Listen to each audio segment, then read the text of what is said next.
오늘 함께 읽은 사무엘하 21장의 말씀의 내용을 보니까 3년 기근이 있었던 사건과 그리고 후반부에는 블레셋과의 싸움에서 다윗의 부하들이 이겼던 이야기들이 기록이 되어 있습니다.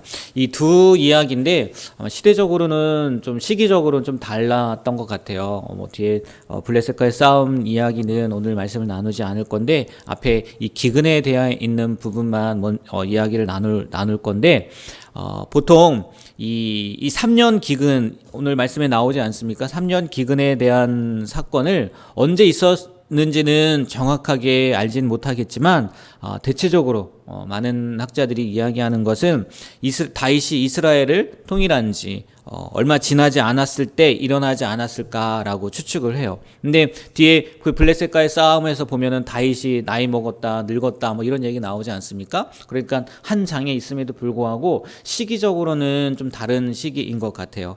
어찌됐건 이 3년 동안 온 땅에 기근이 들었다는 거는요, 굉장히 심각한 일이잖아요. 1년도 아니고 2년도 아니고 3년이라는 시간이 가뭄이 있었다. 아마 나라적으로도 굉장히 위태로운 상황 아니면 어려운 상황일 수밖에 없었을 거예요. 그러니까 당연히 다윗은 그 문제를 가지고 하나님 앞에 기도했을 것이고 또 그 기도를 통해서 기근의 원인이 이 사울과 그 가문의 사람들이 기브온 사람들을 이렇게 죽인 이유다라는 것을 응답받게 됩니다.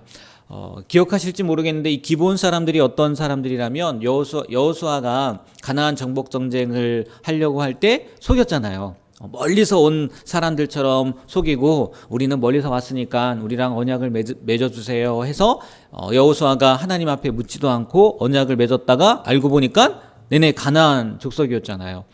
그래서 하나님과 언약을 맺었기 때문에 그들을 쫓아내거나 아니면 뭐 학살하거나 진멸시키지 않고 같이 살게 되었단 말이에요. 그런데 그 일을 지금 누가요? 사울이 사울과 또 사울의 그 가문 사람들이 분명히 그 또 다른 말씀에 보면은 이 가나안 땅을 정복하라고 했잖아요. 근데 가나안 땅에 보니까 이스라엘 사람이 아니라 기브온 사람들이 있단 말이에요. 그러니까 자기들의 생각에는 하나님의 말씀이 있었음에도 불구하고 자기들의 생각에는 왜 이들이 이 땅에 거해야 되지 하면서 아마 진멸하려고 하지 않았을까 그런 생각이 들어요. 그러니까 그게 분명히 하나님 앞에서는 뭐였던 거예요? 범죄였다는 거죠. 면목상 우리 이 가나안 땅은 거룩한 땅이 되어야 돼. 이스라엘 사람들이 살아야 돼. 라고 했을지 모르겠지만 하나님의 언약을 어긴 사건이라는 거죠. 하나님과의 약속을 어겼다는 것은 결국은 무슨 얘기냐면 하나님의 이름에 먹칠을 했다는 거예요. 너희들끼리의 약속이 아니라 너희가 하나님의 이름으로 나의 이름으로 맹세를 했는데 왜 마음대로 멸절을 하냐는 거죠. 왜 마음대로 학살을 하느냐는 거죠. 근데 또 생각해 볼 게 뭐냐면 왜 다윗의 시대에 분명히 다윗의 시대에 그 문제를 일으켰음에도 불구하고 다윗의 시대에 하지 않고 정말 이제 이스라엘을 통일해서 잘 통치하려고 하는 다윗의 시대에 이런 어려움을 주셨겠느냐는 거예요. 근데 또 한편으로 금방 생각나는 게 뭐냐면은 사울 시대에 하나님이 그 말씀을 하셨고 이 문제를 주셨으면 사울이 했겠냐는 거예요. 네, 오늘 어떤 일을 합니까? 자기 자손들 중에 사울 자손들 중에 기브온 사람들이 원하는 게 그거잖아요. 자기 사울 자손 중에 7명을 내어달라. 그러면 그들을 목매달겠다. 제물로 삼겠다. 다 뭐 사울이 줬겠습니까? 주지 않았겠죠. 그래서 비록 사울 시대는 아니지만 하나님께서 그것을 기억하시고 다윗 시대에 징계를 하고 또 다 그 기브온 사람들의 요구를 다윗이 직접 들어 주었다는 거죠.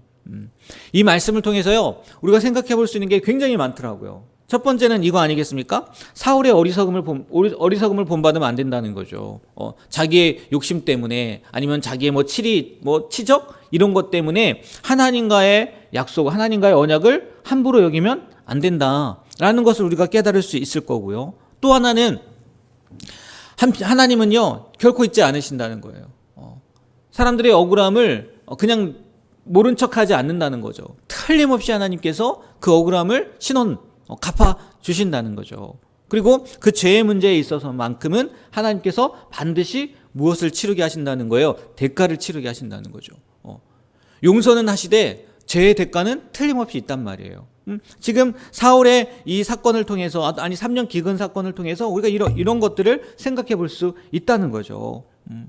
한번 생각해 보셨으면 좋겠어요. 나는 사울처럼 어리석지 않는지, 그리고 잊지 않으시는 하나님을 내가 믿고 신뢰하며 나아가고 있는지, 틀림없이 하나님이 갚아주신다는 거죠. 우리의 억울함을.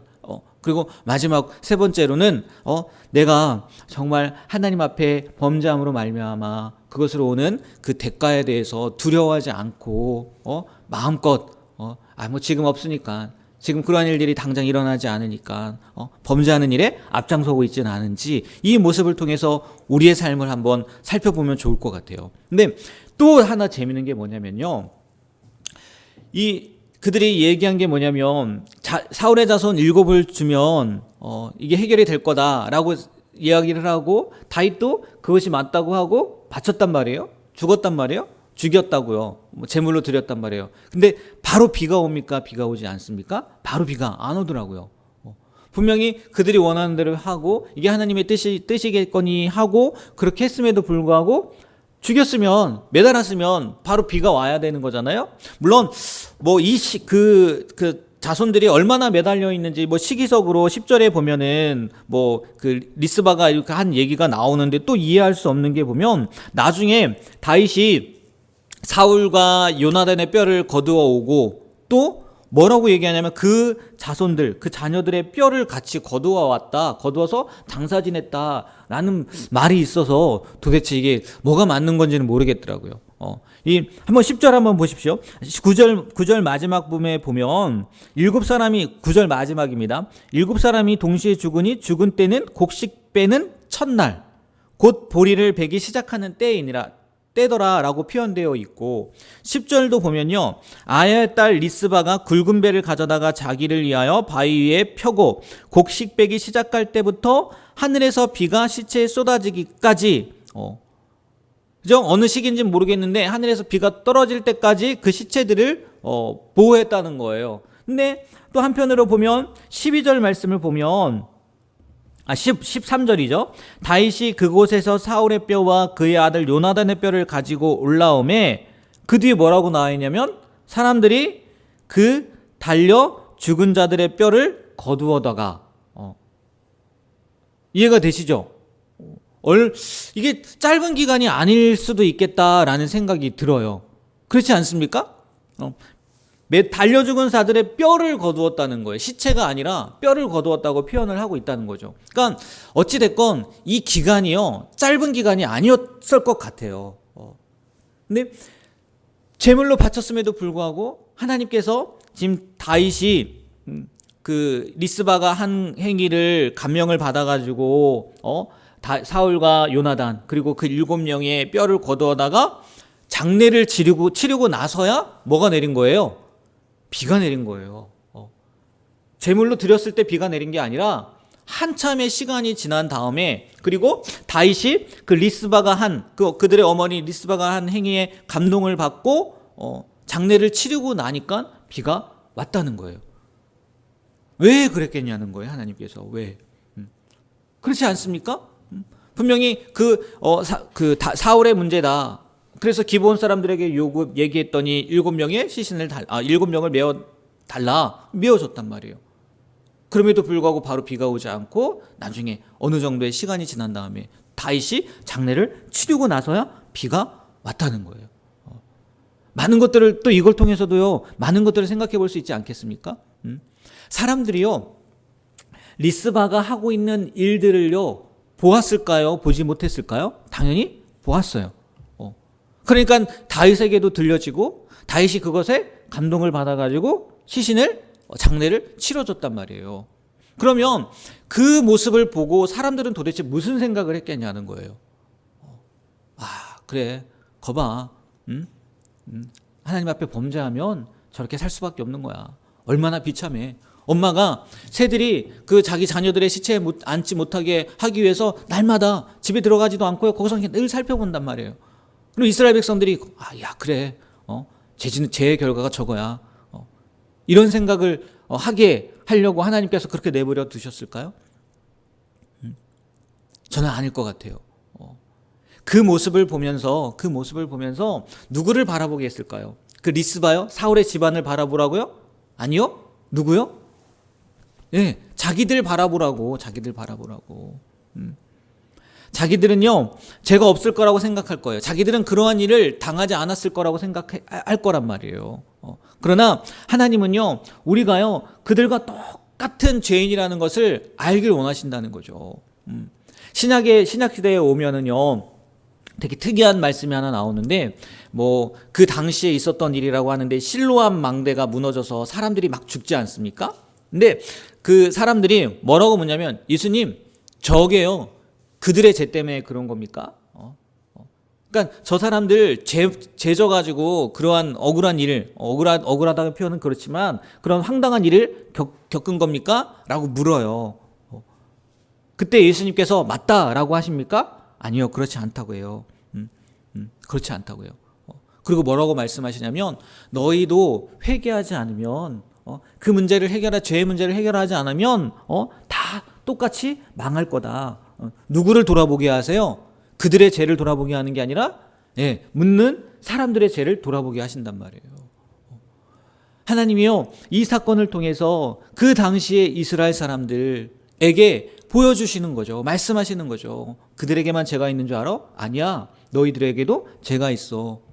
너희들도 그 죄의 문제를 해결하지 않는다면 똑같이 심판받을 수밖에 없는 존재야 라는 것을 깨닫게 하시고자 하나님이 어느 정도의 시간인지 모르겠지만 그 시간을 두고 보여주셨다는 거죠. 여러분, 우리도요, 늘 기억해야 되는 거예요. 늘 명심해야 되는 거예요. 다른 사람들의 일을 보고요, 그 사람을 생각하고 그 사람을 판단하고 전혀 그럴 필요가 없어요. 누구만 보면 되는 거예요? 나만 보면 되는 거예요.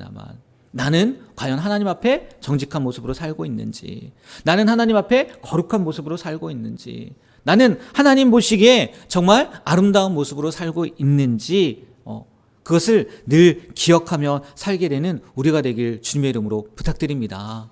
네, 그게 우리가 나아가야 될 방향이라는 거죠.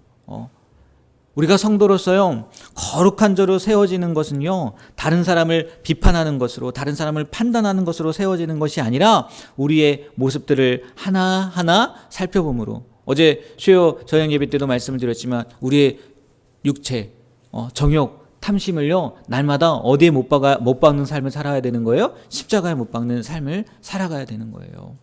오늘 이 3년 기근을 통해서, 또 이 사건을 통해서 다윗을, 또 사울을 바라보는 것이 아니라 우리를 바라보게 되길 다시 한번 주님의 이름으로 부탁드립니다. 네, 기도하겠습니다. 하나님, 오늘도 말씀을 통해서 어떠한 모습으로 우리가 살고 있는지 깨닫게 하심에 감사드립니다. 사울의 어리석음을 범해서도 안 될 것이고, 또 하나님께서 우리의 모든 마음을, 모든 아픔을, 모든 사정을 잊지 않고 다 돌아보아 주신다는 것, 그리고 결국은 하나님께서 모든 것을 가지고 심판하시고 또 하나님의 뜻대로 이루신다는 것을 믿고, 우리의 삶 가운데 이루어지는 억울한 일이나 원통한 일에 대해서 우리가 갚으려고 하는 것이 아니라 하나님 앞에 내어 맡기는 삶이 되게 하여 주시고, 무엇보다 다른 사람들의 그 문제만을 바라보는 것이 아니라 내 안에 있는 문제, 내가 정말 하나님 앞에 어떠한 모습으로 살고 있는지 늘 기억하며 또 늘 근신하며 깨어있는 삶을 살아가는 우리가 되게 해 주시옵소서. 예수님의 이름으로 기도합니다. 아멘.